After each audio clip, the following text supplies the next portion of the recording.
যেই প্রেশার সিচুয়েশনে পড়েছিলেন ক্যাপ্টেন্সির কারণে, ওডিআই ক্যাপ্টেন্সির কারণে, সেই প্রেশার সিচুয়েশন থেকে বের হওয়ার পরে নির্ভেজাল ইনিংস খেলে অস্ট্রেলিয়ার মাটিতে, অস্ট্রেলিয়ার বিপক্ষে, অস্ট্রেলিয়া 11 বিপক্ষে অপরাজিত শতক মেরে ওই প্রেশার রিলিজের বার্তা দিলেন।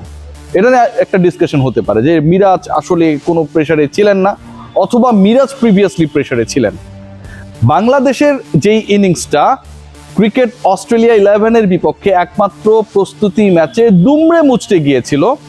একটা সময় ছিল 5 উইকেট হারিয়েছিল বাংলাদেশ 105 রানের মধ্যে, মানে 105-এর মধ্যে 5 উইকেট নাই, আপনার দল কত করতে পারে? এবং সেই 5টা ব্যাটসম্যান কারা যারা আসলে আউট হয়ে গেছেন? সেখানটায় ছিলেন সাদমান ইসলাম, যিনি 31 রান করেছেন। তানজিদ হাসান তামিম রানের খাতা খুলতেই পারেন নাই, আউট হয়েছেন মুমিনুল হক, নাজমুল হোসেন শান্ত, মুশফিকুর রহিম। মুমিনুল, মুশফিক, শান্ত, তানজিদ, তামিম, সাদমান, এই 5 জন ব্যাটসম্যান আউট হবার পরে বাংলাদেশের স্কোর 5 উইকেটে 105। সেই রানটা কত হতে পারে? 150 হবে? 200 কি টাচ করতে পারবে কিনা সেই নিয়ে যখন সংশয়, নাম্বার 7-এ ব্যাট করতে এলেন মেহেদী হাসান মিরাজ। মিরাজের আলোচনা, মিরাজ সংক্রান্ত যে কোনো ইস্যু আসলেই সবচেয়ে বেশি যে ডিসকাশনসগুলো আসে সেটা হচ্ছে মিরাজ যতটা গর্জে ততটা বর্ষে না। হাহা রিয়াক্ট, মিরাজ কেন্দ্রিক যে কোনো বক্তব্য, যে কোনো ফটোকার্ড, সব কিছুর জন্য যেন কমন ফ্যাক্টরে পরিণত হয়েছিল।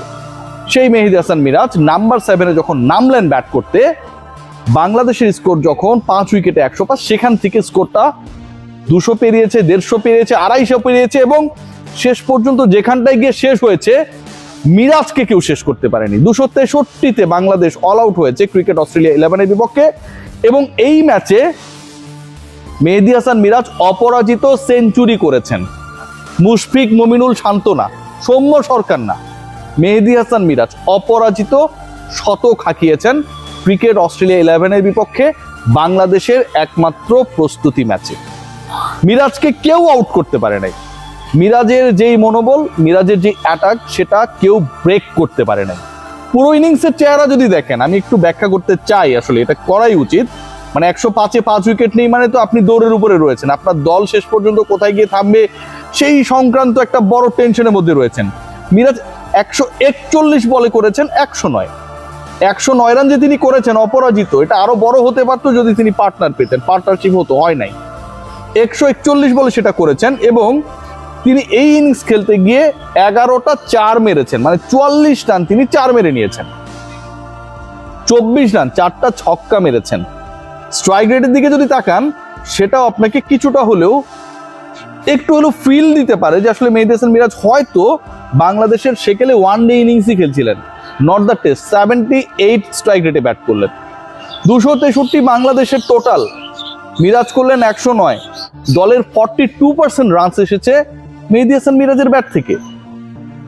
যেই মিরাজ চলে না, যেই মিরাজ হচ্ছে না, যেই মিরাজ তার ফর্ম হারিয়েছে, যেই মিরাজ যে কোনো ফরম্যাটেই আসলে খুব বেশি গুরুত্বপূর্ণ না, সেই মেহেদী হাসান মিরাজ অস্ট্রেলিয়ার বোলারদের বিপক্ষে 109 অপরাজিত থেকে 4টা ছক্কা মেরে, 11টা 4 মেরে, 78 স্ট্রাইক রেটে ব্যাট করে দলের 42% রান করে একটা বার্তা দিলেন, 2টা বার্তা দিলেন। দুঃখিত, 1 নম্বর হচ্ছে যে তিনি এখনো capable to deliver his best, তার দিনে অন্যরা সবাই ছায়া।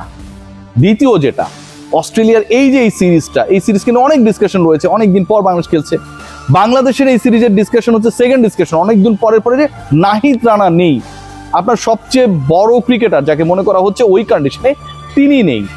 এই যে স্পটলাইটটা নিজের দিকে নিয়ে নিলেন, যেখানটায় তিনি অনেকটা খলনায়ক ছিলেন, ভিলেন ছিলেন, আন্ডার পারফর্মার ক্যাপ্টেন ছিলেন, সেখান থেকে, এবং সেটা অস্ট্রেলিয়ায় গিয়ে দলের ভারসাম্য যাই হোক না কেন, প্রতিপক্ষ যত শক্তিশালী বা দুর্বল হোক না কেন, অস্ট্রেলীয় কন্ডিশনে আপনার মুশফিক, মুমিনুল, শান্তরা ফেইল করেছে, আপনি 100 হাঁকিয়েছেন, আপনি অপরাজিত থেকেছেন, আপনি বাউন্ডারি, ওভার বাউন্ডারি 15টা মেরেছেন, আপনি 78 স্ট্রাইক রেটে ব্যাট করেছেন। এটাকে ভাই প্রেজ করতে হবে। এন্ড দেন মেহেদী হাসান মিরাজ, আমার কাছে মনে হয় পুরো ইনিংসে the way he batted, the way he lead Bangladesh batting line up, salute পাওয়ার যোগ্য। বাংলাদেশের এই ম্যাচে আরেকটা ছোট্ট তথ্য আমার কাছে মনে হয়, সেটা হচ্ছে অন্য যে ব্যাটাররা যারা ফেইল করেছে, অথবা যাদের কাছ থেকে মিরাজের থেকে ব্যাটিং অর্ডারে বেশি এক্সপেকটেশন ছিল, তাদের কাছে একটা বার্তা পৌঁছে গেছে যে মিরাজ যদি পারে, টেকনিক্যালি তার থেকে অনেক বেটার ব্যাটার রয়েছে, তারাও পারবেন। This is the dress rehearsal before the test series. Test সিরিজের আগে আপনি যে প্রস্তুতি ম্যাচে নেমেছেন সেখানটায় মিরাজ করে দেখিয়েছে এবং এক্সাম্পল সেট করেছে যে অন্য ব্যাটাররাও করতে পারে, সেই সুযোগটা রয়েছে। বাংলাদেশের যদি আপনি টেস্ট স্ট্যাটিস্টিক্স দেখেন তাহলে কিছুটা হলেও মনটা ভালো হয়ে যায়। অনেকগুলো কারণ রয়েছে, আমি ডিসকাশনটা কেন করছি খেয়াল করে দেখবেন যে টেস্ট চ্যাম্পিয়নশিপের এই মুহূর্তে যে সাইকেলটা চলছে, মানে 2025 থেকে 27-এর সাইকেল, সেখানটায় বাংলাদেশের অবস্থান টপ 4-এ রয়েছে। টপ 4-এ বাংলাদেশ রয়েছে এবং বাংলাদেশ মাত্র 4টা ম্যাচ খেলার সুযোগ পেয়েছে। 4 ম্যাচের মধ্যে বাংলাদেশে 50% উইন। বাংলাদেশের পেছনে ওয়েস্ট ইন্ডিজ রয়েছে, পাকিস্তান রয়েছে, ইংল্যান্ড রয়েছে, শ্রীলঙ্কা রয়েছে অ্যান্ড ইন্ডিয়া রয়েছে। অস্ট্রেলিয়ায় গিয়ে আপনি 2 টেস্টের একটাই যদি চমকে দিতে পারেন, বাংলাদেশ পেরেছিল। সাকিব তামিমদের ছাড়া নিউজিল্যান্ডকে চমকে দিতে পেরেছিল। সেই বাংলাদেশ অস্ট্রেলিয়ায় গিয়ে যদি একটা টেস্টে চমকে দিতে পারে তাহলে বাংলাদেশের ক্রিকেট ইতিহাসের, টেস্ট ক্রিকেট ইতিহাসের সবচেয়ে বড় অ্যাচিভমেন্টটা হয়ে যেতে পারে কয়েকদিনের মধ্যে। খেয়াল করে দেখবেন যে আজকে সবচেয়ে ইফেক্টিভ বাংলাদেশ ব্যাটিং ডিপার্টমেন্টের এগেনস্টে যেটা ছিল সেটা হচ্ছে কোনো পেসার না, একজন অফ স্পিনার 6 উইকেট নিয়েছেন। মানে বাংলাদেশ যে উইকেটগুলো লুজ করেছে সেখানটায় স্পিন কাজ করেছে। ডারউইনে তার মানে যদিও ডিফারেন্ট মাঠে খেলা হবে, ডিফারেন্ট উইকেটে খেলা হবে, ডারউইনে আপনি এক্সপেক্ট করতে পারেন যে ডিসকাশনটা খুব ভালোভাবে রয়েছে যে স্পিনাররা সেখানটায় সহায়তা পাবে। সো যে মিরাজকে আমরা এখন দেখলাম ব্যাট হাতে সফল হতে, মিরাজের কিন্তু আরো একটা রেসপন্সিবিলিটিস রয়েছে, রেসপন্সিবিলিটির জায়গা রয়েছে, অ্যান্ড সেটা তার প্রিমিয়াম রেসপন্সিবিলিটি। বল হাতে ডারউইনের উইকেটে তিনি কতটা ডমিনেট করতে পারেন। এবং এটা যদি হয়, বাংলাদেশ স্পিন যদি কাজ করে, তাহলে কিন্তু বাংলাদেশের ব্যাটিং ডিপার্টমেন্টের জন্য it will be a very good news. কেন? কারণ এন্ড অফ দ্য ডে আমরা যতটা পেস বোলিং এ স্বাচ্ছন্দ্য বোধ করি, তার থেকে স্পিনে বাংলাদেশের স্ট্রেংথ, বাংলাদেশের ক্যাপাসিটি, বাংলাদেশের ব্যাটারদের স্বাচ্ছন্দ্য অনেক বেশি। সো ওই জায়গা থেকে স্পিনিং ট্র্যাক যদি হয় অথবা স্পিন যদি ওখানকার ক্লাইমেটিক কারণে কাজে লাগে, বাংলাদেশ ব্যাটিং ডিপার্টমেন্টও সেখান থেকে একটা ভালো ভাইবস পাবে। মেহেদী হাসান মিরাজ কিন্তু সেই স্পিনকে মোকাবেলা করেই 109 অপরাজিত থেকে সেই এক্সাম্পলটা সেট করেছেন। লং স্টোরি যদি শর্ট করি, আজকের ম্যাচে তাসকিন আহমেদকে প্রশংসা করতে হবে, তাদের যে 2 উইকেট গেছে, হাসান মাহমুদকে প্রশংসা করতে হবে। এবং এই দুইজন একটা বার্তা খুব স্পষ্টভাবে দিয়েছে।